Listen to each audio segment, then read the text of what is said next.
नमः।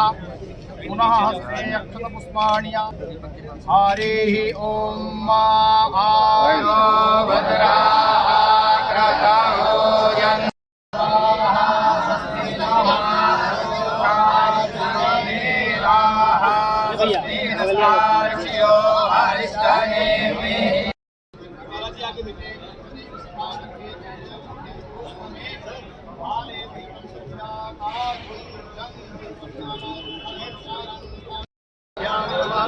वाणीरण्यगर्भाभ्यां नमः।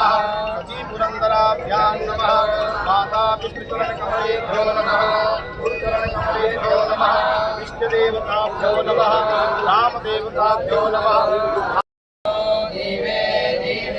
देवानां भद्रा सुमतिर्जूयात देवानाग्मुरातिरधीनो निवर्ततां मा देव रामादेति दक्षामदेतं अर्यमाणं वरुणगुं सोमामस्मिन सरस्वतीनः सुभगामय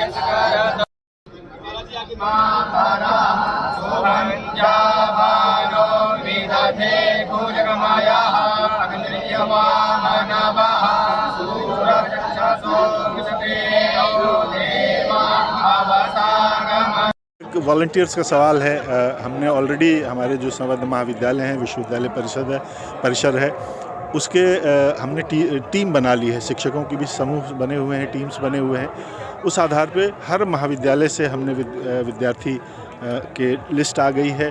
उनको उनका आई कार्ड बनाया जा रहा है। हर विद्यार्थी का यूनिक आई कार्ड होगा। उस आई कार्ड पे वो एंटर करेगा और उसके बाद उन विद्यार्थियों को हम ट्रेनिंग भी दे रहे हैं। जो हमारे अलग अलग ग्रुप्स हैं, हमारे पहले जो कोर ग्रुप है उसको ट्रेनिंग दे रहे हैं, वो फिर हमारे निचले ग्रुप को ट्रेनिंग दे रहा है। और इस तरह से उनको ट्रेनिंग भी दिया जा रहा है कि किस तरह से दीपोत्सव के दिन आपको एक अनुशासनात्मक तरीके से एक दिए गए समय के अंतर्गत हम दीपोत्सव का कार्यक्रम निर्विघ्न और सफलतापूर्वक संपन्न कर सकें। ड्रेस कोड में हमने कैप दिया हुआ है उनको।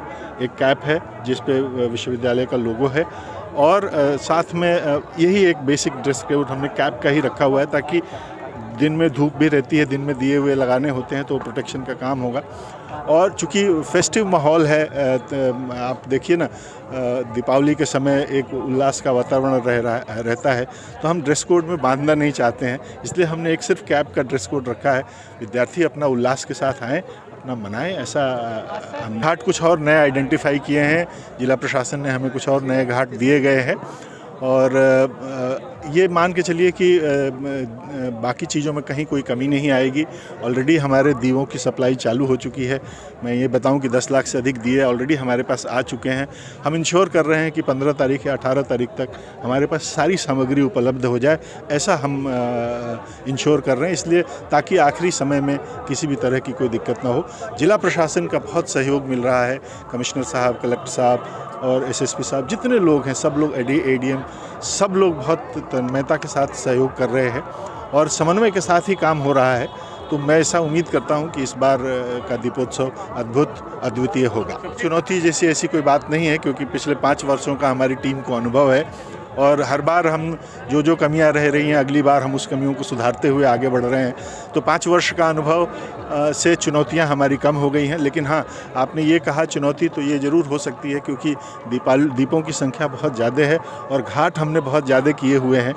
तो हो सकता है कि कई घाटों पे, हालांकि उसका भी प्रबंध जिला प्रशासन कर रहा है कि अगर प्राकृतिक रूप से ज़ोर से हवा चलने लगे या इस तरह की कोई बात हो तो वो एक चुनौती ज़रूर है, लेकिन वो प्रकृति है। ईश्वर से प्रार्थना करते हैं कि उस दिन कम से कम हमारा सहयोग करे। इसी की प्रार्थना हमने किया कि सारे देवी देवता नवग्रह मिल करके इस दीपोत्सव को सफल मनाएं।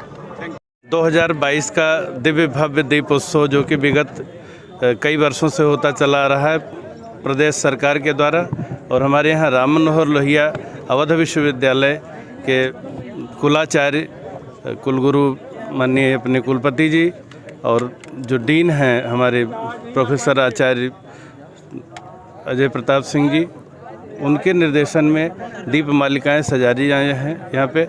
और जो हमारे प्रदेश के महामहिम राज्यपाल महोदय हैं, कुलाधिपति हैं, उनके निर्देशानुसार ये दीपोत्सव दिव्य और भव्य मनाया जाए। तो अपने ही रिकॉर्ड को जो विगत में बना था उसको ये तोड़े और पूरे विश्व में एक मैसेज जाए सुख शांति समृद्धि का। भगवान श्री राम जी अयोध्या जी आए थे, ये मात्र पटाखेबाजी आतिशबाजी का उत्सव नहीं है, एक पौराणिक आख्यान भी है कि ठाकुर जी के आगमन पर अयोध्या वासियों ने पूरे अयोध्या नगरी को दीप मालिका से सजाया था। उसको प्रशासन और शासन अपने व्यवस्थाओं से, और इस बार सबसे बड़ी बात है कि जन सहभागिता सुनिश्चित हुई है। जिनकी इच्छा है वो जा कर के वहाँ पर एक कार्यालय खुला है, अपनी तरफ से धूप दीप बत्ती जो भी तेल अर्पित करना चाह रहे हैं, दीप मालिका सजाने में सहयोग देना चाह रहे हैं, वो लोग अपना सहयोग भी कर रहे हैं। तो ये जन उत्सव हो जाए, एक केवल शासन प्रशासन का उत्सव न रह करके ये एक प्रयास कुलाधिपति महोदया जो अपनी आनंदीबेन पटेल जी हैं उनके द्वारा एक पहल हुई है और उसके तहत सभी लोग जुड़ रहे हैं और दिव्य भव्य उत्सव मनाया जाए, निर्विघ्न संपन्न हो। उसके लिए आज यहाँ माँ भगवती सरयू अम्बा का पूजन हुआ और सभी साधु संत यहाँ उपस्थित हुए, सबके निर्देशन में आज संचलन हो रहा है।